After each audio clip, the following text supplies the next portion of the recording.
High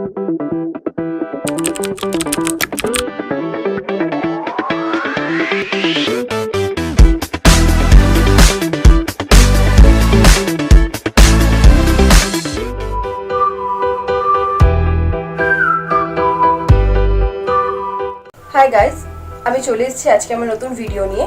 আজকে যে চ্যাপ্টারটা নিয়ে আলোচনা করব সেটা হচ্ছে গ্যাস, যেটা আমাদের ওয়েস্ট বেঙ্গল মাধ্যমিকের জন্য ভীষণ ইম্পর্টেন্ট। অন্যান্য বোর্ডেও আছে যদিও, বাট ওয়েস্ট বেঙ্গল মাধ্যমিকের জন্য ভীষণভাবে ইম্পর্টেন্ট। তো গ্যাস নিয়ে আলোচনা করতে গেলে প্রথমে আমাকে 4টে বিষয়ের কথা ভীষণভাবে মাথায় রাখতে হবে। সেগুলো কি কি? একটা হলো গ্যাসের ভর, যেটাকে আমরা বলে থাকি মাস বা এম। সেকেন্ড হলো গ্যাসের চাপ, যেটাকে আমরা বলে থাকি প্রেসার বা পি। থার্ড গ্যাসের আয়তন, যেটাকে আমরা বলি ভলিউম। অ্যান্ড ফোর্থ গ্যাসের উষ্ণতা বা টেম্পারেচার, যেটাকে আমরা বলে থাকি টি। তো গ্যাস চ্যাপ্টারে প্রধান যে দুটো ইম্পর্টেন্ট জিনিস আছে, দুটো ল, একটা হচ্ছে বয়েলস ল আর একটা চার্লস ল। তো ফার্স্ট আমরা বয়েলস ল নিয়ে আলোচনা করব। বয়েলস ল আমাদের কি বলছে? বয়েলস ল আমাদের বলছে যে যদি কোনো একটা গ্যাসের টেম্পারেচার এবং মাস অর্থাৎ ভর এবং উষ্ণতা যদি আমি ধ্রুবক রেখে দিই, তাহলে গ্যাসটার আয়তন গ্যাসটার চাপের সাথে ব্যস্তানুপাতে পরিবর্তিত হবে। ব্যাপারটা কিরকম একটু দেখে নেওয়া যায়। যেমন আমি যদি একটা নির্দিষ্ট আয়তনের গ্যাস নিই, যার আয়তনটা ভি এবং এর উপর যে প্রেসারটা আছে সেটা হচ্ছে পি, যা যখন গ্যাসের ভর আর গ্যাসের উষ্ণতা দুটোই হচ্ছে ধ্রুবক। এবার যদি আমি ক্রমাগত চাপটা বাড়াতে থাকি, অর্থাৎ পিটাকে যদি কনস্ট্যান্টলি আমি নিচের দিকে নামিয়ে এই জায়গায় নিয়ে আসি, তাহলে কিন্তু আমার আয়তনটা তখন কত দাঁড়াচ্ছে? এই নতুন আয়তনটা হচ্ছে এই অ্যামাউন্টটা। অর্থাৎ আমি দেখলাম আমি যত চাপ বাড়াচ্ছি তত ভিটা কি হচ্ছে? কমে যাচ্ছে। তার মানে আমার নতুন যে ফিগারটা এসছে সেটা হচ্ছে চাপটাকে বাড়িয়ে আমি এখানে এনেছি এবং আমার নতুন আয়তনটা হয়ে গেছে ভি, যেটা এটার থেকে কিন্তু কম। তো আমরা দেখলাম চাপ যত বাড়বে আয়তন তত কমছে। বয়েলস ল আমাদের ঠিক এই কথাটাই বলেছে, যদি কোনো গ্যাসের ভর এবং উষ্ণতা দুটো ধ্রুবক থাকে তাহলে আমি চাপ যত বাড়াবো আয়তন তত কমবে। অর্থাৎ চাপ এবং আয়তনের মধ্যে একটা ব্যস্তানুপাতিক সম্পর্ক রয়েছে। আমি যদি গাণিতিক রূপে যাই, তাহলে গাণিতিক রূপটা কিরকম হবে?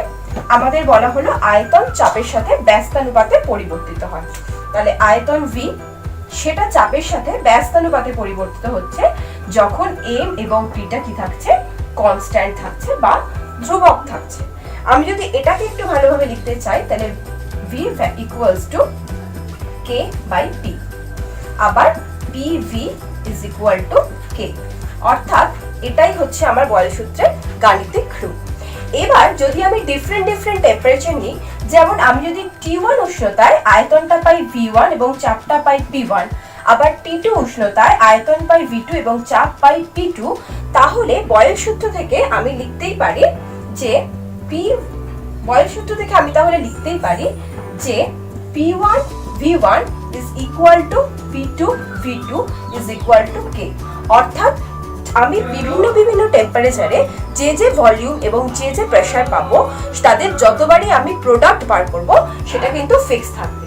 T1 টেম্পারেচারে আমি যে আয়তন এবং চাপটা পেয়েছি সেটাকে গুণ করলে আমি যেটা পাবো, T2 টেম্পারেচারে আমি প্রেসারের ভলিউমকে যদি মাল্টিপ্লাই করি তাহলে সেটাই পাবো। অর্থাৎ একটা নির্দিষ্ট উষ্ণতায় এবং নির্দিষ্ট ভরের গ্যাসের ক্ষেত্রে চাপ এবং ভরের মধ্যে সম্পর্কটা হলো ব্যস্তানুপাতিক এবং P1 V1 equal to P2 V2 equal to সবসময় কনস্ট্যান্ট হবে। তো এখান থেকে একটা ইম্পর্টেন্ট যে কোয়েশ্চেনটা আসে সেটা হচ্ছে বয়েলস সূত্রের ধ্রুবকগুলি কি কি, অর্থাৎ বয়েলস সূত্রের ক্ষেত্রে কি কোন দুটো টার্ম কখনো চেঞ্জ হচ্ছে না। বয়েলস সূত্রের ক্ষেত্রে ধ্রুবক দুটি হলো মাস এবং টেম্পারেচার, অর্থাৎ ভর এবং উষ্ণতা।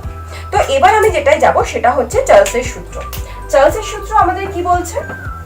চার্লসের সূত্র আমাদের বলছে যদি কোনো একটা গ্যাসের 0 ডিগ্রি সেলসিয়াস উষ্ণতায় আয়তনটা যদি V0 হয় এবং তারপর যদি আমি তার উষ্ণতাটা জাস্ট 1 ডিগ্রি সেলসিয়াস বাড়িয়ে দিই, তাহলে কি হবে?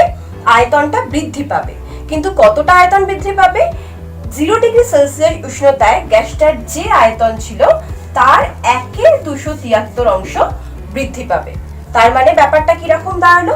0 ডিগ্রিতে আয়তন ছিল V0 আর 1 ডিগ্রি টেম্পারেচার বাড়ানোর জন্য তার আয়তনটা কতটা বাড়লো? V0 × 273 by V0 by 273। তো আগে আয়তন ছিল V0, এখন আয়তন হলো V0 বাই 273। তো ফাইনাল আয়তনটা কত হলো? না, ফাইনাল আয়তন যদি আমি V1 লিখি তাহলে সেটা হলো V0 প্লাস V0 বাই 273, অর্থাৎ আগের আয়তন প্লাস এখন যতটা বেড়েছে, এটা হলো আমার টোটাল আয়তন। এইবার এই দুটোর ভেতর থেকে আমি যদি V0টাকে কনস্ট্যান্ট নিয়ে নিই, V0টাকে কমন নিয়ে নিই, তাহলে আমার ব্যাপারটা কিরকম দাঁড়াচ্ছে 1 প্লাস 1/273। ওকে, তো এই টার্মটা ভীষণ ভাবে ইম্পর্টেন্ট। এটা হলো আমাদের ফাইনাল আয়তন, যে আয়তনটা কি হলো V0তে অর্থাৎ 0 ডিগ্রি সেলসিয়াস উষ্ণতায় যে আয়তন ছিল এবং 1 ডিগ্রি বাড়ানোর ফলে টেম্পারেচার যে আয়তনটা হলো সেটার সাম। তো এক্ষেত্রে আমি দেখতে পাচ্ছি যদি একটু সিম্পলিফাই করে দেখা যায় তাহলে দেখতে পাবো ব্যাপারটা এরকম দাঁড়াচ্ছে 273 প্লাস 1। ওকে, এখন এখানে আমি যেহেতু 1 ডিগ্রি টেম্পারেচার বাড়িয়েছিলাম তাই আমি এটাকে 1 দিয়ে রিপ্রেজেন্ট করেছি। যদি আমি ধরে নিই এটাকে T ডিগ্রি সেলসিয়াস বাড়ানো হলো, তাহলে ইকুয়েশনটা কিরকম হবে, সেটা হবে VT is equal to V0 into 273 plus T by 273। এখন এই ইকুয়েশনটা খুব ভালোভাবে দেখলে দেখা যাবে VT equal to V0 into 273 plus T by 273। যদি এই টেম্পারেচারটা অর্থাৎ T যদি -273 ডিগ্রি সেলসিয়াস হয় তাহলে ইকুয়েশনটা কিভাবে চেঞ্জ হচ্ছে, তখন ইকুয়েশনটা হবে V -273 degree Celsius is equal to V0 into 273 minus 273 by 273। That means 273 থেকে 273 মাইনাস করার ফলে টোটাল টার্মটা আসছে 0, that is equal two big 0। তার মানে আমি দেখতে পেলাম এই টেম্পারেচারটা, যে টেম্পারেচারটা আমি কনস্ট্যান্টলি বাড়াচ্ছি বা কমাচ্ছি, সেই টেম্পারেচারটাকে যদি আমি 273 ডিগ্রি সেলসিয়াসে ফিক্সড করে দিই, সরি -273 ডিগ্রি সেলসিয়াসে ফিক্সড করে দিই, তাহলে ফাইনাল যে আয়তনটা বেরোচ্ছে সেটা কিন্তু বিগ 0। অর্থাৎ আমি বলতে পারি -273 ডিগ্রি সেলসিয়াস উষ্ণতায় গ্যাসটার কোনো আয়তন থাকছে না, গ্যাসটার আয়তন বেরোচ্ছে 0। দ্যাটস ওয়াই এই -273 ডিগ্রি সেলসিয়াস উষ্ণতাটাকে বলা হয়ে থাকে পরম শূন্য উষ্ণতা। তার কারণ এই -273 ডিগ্রি সেলসিয়াস উষ্ণতায় গ্যাসের আয়তন 0 হয়ে যাচ্ছে। এইটা হচ্ছে চার্লসের সূত্র থেকে পরম শূন্য উষ্ণতার ধারণা। এবার আমি আসবো চার্লসের সূত্রের গাণিতিক রূপ। চার্লসের সূত্রের গাণিতিক রূপটা কিরকম হবে, সেটা হলো আমি যদি ধরে নিই T ডিগ্রি সেলসিয়াস উষ্ণতায় গ্যাসের আয়তন VT, তাহলে ইকুয়েশনটা দাঁড়ায় V0 into 273 plus T by 273। অর্থাৎ এই পুরো টার্মটা একটা টেম্পারেচারকে রিপ্রেজেন্ট করছে। তো আমি জাস্ট এগুলোকে একটা সিঙ্গেল টার্মতে রিপ্রেজেন্ট করব। তার মানে আমি উপরের টার্মটাকে লিখছি TT আর নিচের টার্মটাকে লিখছি T0। তার মানে ব্যাপারটা যদি আমি লিখি VT by TT equal to V0 by T0। তার মানে আমি দেখছি কি যতবারই আমি ভলিউম আর টেম্পারেচারটাকে সাজিয়ে ফেলতে যাবো প্রত্যেকবারই VT by TT equals to V0 by T0 equals to আসতেই থাকবে। তার মানে আমি বলতে পারি এটা কনস্ট্যান্ট চলে আসছে, তার মানে V by T equal to constant চলে আসছে, that is equal to V equals to KT বা V versus T। অর্থাৎ কিনা ভলিউমটা টেম্পারেচারের সাথে চেঞ্জ করছে অবশ্যই যখন মাস এবং প্রেসার অর্থাৎ গ্যাসের ভর এবং চাপ স্থির থাকবে। তাহলে বয়েল সূত্র কি বলছে, বয়েল সূত্র বলছে নির্দিষ্ট কোনো ভরের নির্দিষ্ট কোনো চাপে আয়তনটা কত হবে না 0 ডিগ্রি সেলসিয়াস উষ্ণতায় তার যা আয়তন ছিল, যদি উষ্ণতাটা 1 ডিগ্রি সেলসিয়াস বাড়ানো হয় বা কমানো হয় তাহলে পর্যায়ক্রমে তার আয়তনটা 0 ডিগ্রি সেলসিয়াস উষ্ণতার আয়তনের 1/273 অংশ বাড়বে বা কমবে। এটাই হলো আমাদের চার্লসের ল। আর চার্লসের লর গাণিতিক রূপটা হলো V ভার্সেস T। তো এবার আমি পেয়ে গেলাম দুটো সূত্র, একটা চার্লসের ল এবং একটা বয়েলস ল। তো আমি বয়েলস ল থেকে কি পেয়েছিলাম V ভার্সেস 1/P যখন M এবং T কনস্ট্যান্ট। আবার চার্লস ল থেকে পেলাম V ভার্সেস T যখন M এবং P কনস্ট্যান্ট। তো এই দুটোকে যদি আমি অ্যাড করে দিই তাহলে টোটাল ব্যাপারটা কি রকম দাঁড়াচ্ছে না V versus T by P বা V equals to KT by P বা PV equals to KT। এই পিভি ইকুয়ালস টু কেটি যখন এম পি টি এবং ভি সকলে পরিবর্তনশীল। তো এই পিভি ইকুয়াল টু কেটি সমীকরণটাকে বলা হয় চার্লস ও গ্যাসের সমন্বয় সমীকরণ। তার কারণ কি, চার্লস ও গ্যাসের সমীকরণ সমন্বয় করে আমি এই ইকুয়েশনটা পেয়ে থাকি।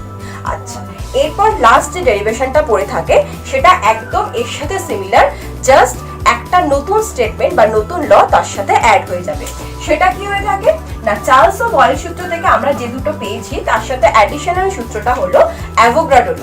সেটা কি বলছে, ভি ভ্যারিসেস এন, যেটার মানে কি এন মানে গ্যাসের মধ্যে কত মোল গ্যাস রয়েছে বা কত মোল গ্যাসের পরিমাণটা। তো এই তিনটাকে যদি আমি কম্বাইন করি তাহলে আমি কি পাই না, V varies N T by P বা V equals to K N T by P বা PV equals to K N T, যেখানে এই কেটাকে বলে দেওয়া হয় যে আদর্শ গ্যাস ধ্রুবক এবং এই সমীকরণটাকে বলা হয় আদর্শ গ্যাস সমীকরণ। যে সমস্ত গ্যাস এই সমীকরণটাকে মেনে চলে তাদেরকে আমরা বলে থাকি আদর্শ গ্যাস, অর্থাৎ যে সমস্ত গ্যাস বয়েলস এবং চার্লস সূত্র মেনে চলে সেটাকে আমরা বলে থাকি আদর্শ গ্যাস। এরপর গ্যাসের চ্যাপ্টার থেকে যে কোয়েশ্চেনগুলো আছে সেটা টোটালি থিওরি বেসিস কিছু কোয়েশ্চেন, যেমন গ্যাসের অণুগুলোর উপর গ্যাসের চাপের প্রভাব, গ্যাসের অণুগুলির উপর চাপের প্রভাব, উষ্ণতার প্রভাব আর গ্যাসের গতিতত্ত্বের স্বীকার্য, কিছু বেসিক কোয়েশ্চেন আছে। তো এই চারটে ডেরিভেশন এবং সেই বেসিক কোয়েশ্চেনগুলো যদি আমরা তৈরি করে ফেলতে পারি তাহলে কিন্তু আমাদের গ্যাসের চ্যাপ্টারটা ওভারঅল কমপ্লিট হয়ে যাবে। এছাড়া কিছু অ্যাপ্লিকেশন বেস কোয়েশ্চেন থাকে, সেগুলো তোমরা যে কোনো রেফারেন্স বুকে পেয়ে যাবে। তো এটাই হলো টোটাল গ্যাসের যে চ্যাপ্টার সেটা। আশা করি ভিডিওটা তোমাদের ভালো লাগবে, আর যদি তোমাদের কোনো সাজেশন থাকে অবশ্যই আমাকে কমেন্ট বক্সে জানাবে, আর অবশ্যই আমার ভিডিওটাকে লাইক শেয়ার করতে ভুলবে না এবং অবশ্যই সাবস্ক্রাইব করবে। Thank you.